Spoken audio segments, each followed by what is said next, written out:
Hi everyone, welcome to my channel pharma Gurukul 563 में। तो आज हम लोग देखेंगे स्ट्रेप्सिल्स लोजेंजेस के बारे में कि ये लोजेंजेस क्या होता है और इसका इस्तेमाल कहाँ कहाँ करते हैं और इसमें इंग्रेडिएंट्स क्या क्या होते हैं और मैकेनिज्म ऑफ एक्शन मतलब कि ये हमारे बॉडी में काम कैसे करता है और डोज देखेंगे कि इसको कितना लेना होता है और सेफ्टी इन्फॉर्मेशन देखेंगे कि किनको ये लेने से बचना चाहिए या कैसे सावधानीपूर्वक लेना चाहिए। तो चलिए स्टार्ट करते हैं। तो जो स्ट्रेप्सिल्स मेडिकेटेड लोजेंजेज होता है ये बेसिकली लोजेंजेज होता है। लोजेंजेज मतलब क्या होता है, ये ना तो टैबलेट होते हैं ना तो कैप्सूल के फॉर्म होते हैं। ये लोजेंजेज होते हैं जो कि हमको ना तो निगलना नहीं होता है। ये जो होते हैं मुंह में रख कर इसको धीरे धीरे ये स्लोली ये अपना डिजॉल्व होता है। तो ये जो होता है कंबाइंड होता है टू इफेक्टिव एंटीसेप्टिक्स।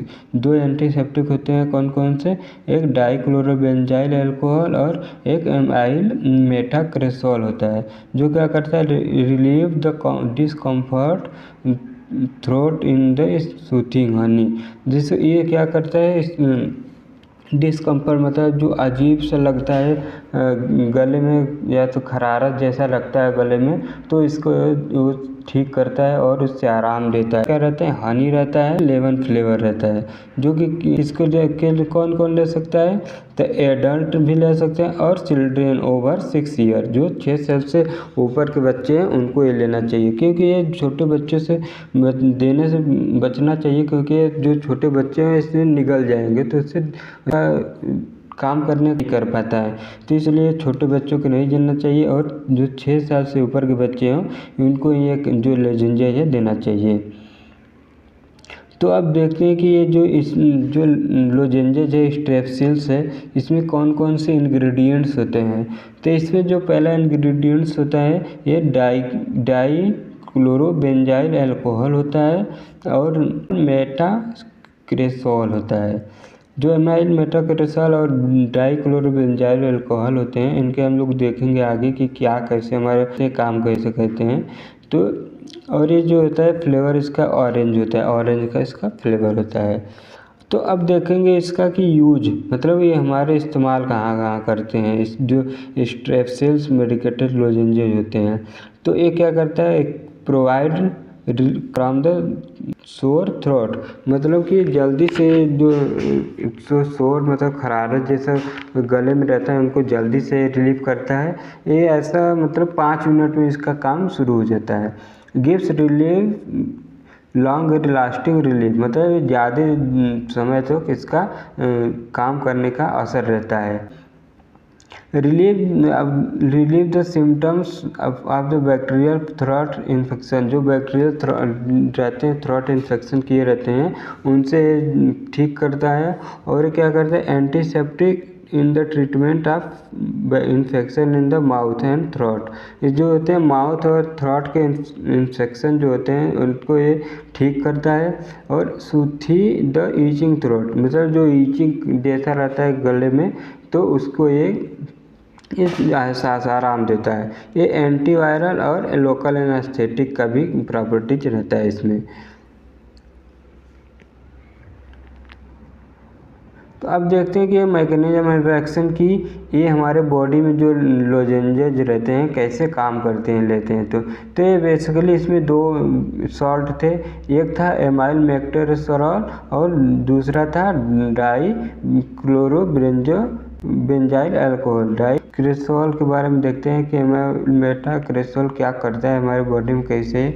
तो ये क्या होता है, एंटीसेप्टिक होता है, use to treatment of the infection of the mouth and throat such as throat infection, throat discomfort, mouth infection and throat related problem.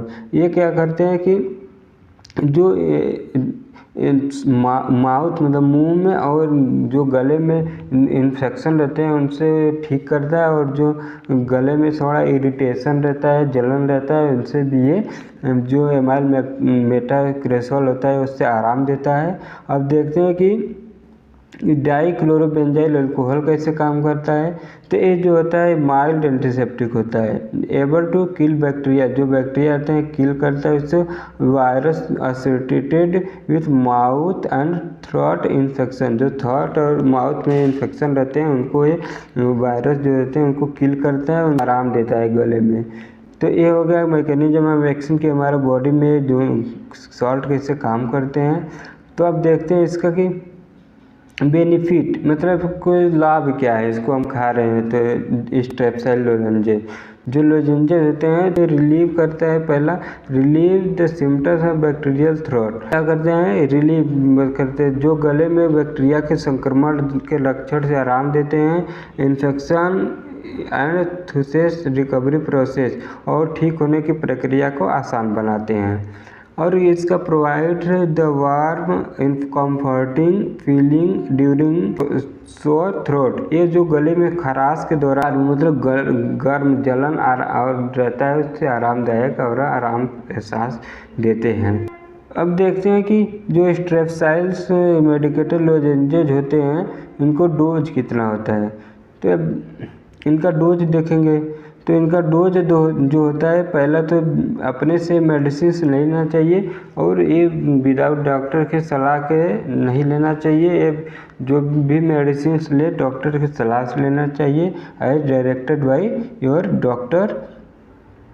अब फिर इस एक लोजेंजेस हो चाहिए और जो डिजॉल्व होता है स्लोली माउथ में जो होता है ये धीरे धीरे डिजॉल्व होता है। अगर if the symptoms continue then consult your doctor, अगर सिम्टम्स फिर भी ठीक नहीं होता है, जो गले में खराश जलन चुभन जैसा है, अगर वो ठीक फिर भी नहीं हो रहा है तो आप अपने डॉक्टर से सलाह या कंसल्ट कर सकते हैं। फिर अब देखते हैं सेफ्टी इंफॉर्मेशन कि सेफ्टी इंफॉर्मेशन क्या है कि लेने से क्या है कि बचना, सावधानियाँ देखनी चाहिए इसको। तो do not exceed the recommended dose, जो डोज दिया गया उससे ज़्यादा डोज नहीं लेना चाहिए। और read the label carefully before use, जो लेबल इसमें रहता है उसको केयरफुली देखना चाहिए कि जो सॉल्ट इंग्रेडिएंट्स इसमें हम लोग देखे थे उसमें है कि नहीं। Store A cool and dry place, इनको जो रहता है स्टोर करना है ठंडे और सूखे वातावरण में। और keep out of the reach of children, जो छोटे बच्चे हैं उनसे दूर रखना चाहिए। और should be protect from the direct sunlight, जो ये स्ट्रेप्सिल्स लोजेंजेस होते हैं उनको डायरेक्ट सनलाइट के पास में नहीं आने देना चाहिए, जिससे कि उसका जो मोड ऑफ एक्शन जिसका यूज जो रहता है वो उसका असर कम होने लगता है सनलाइट के आने से। तो ये हो गया हमारा कि कैसे यूज करते हैं इसका।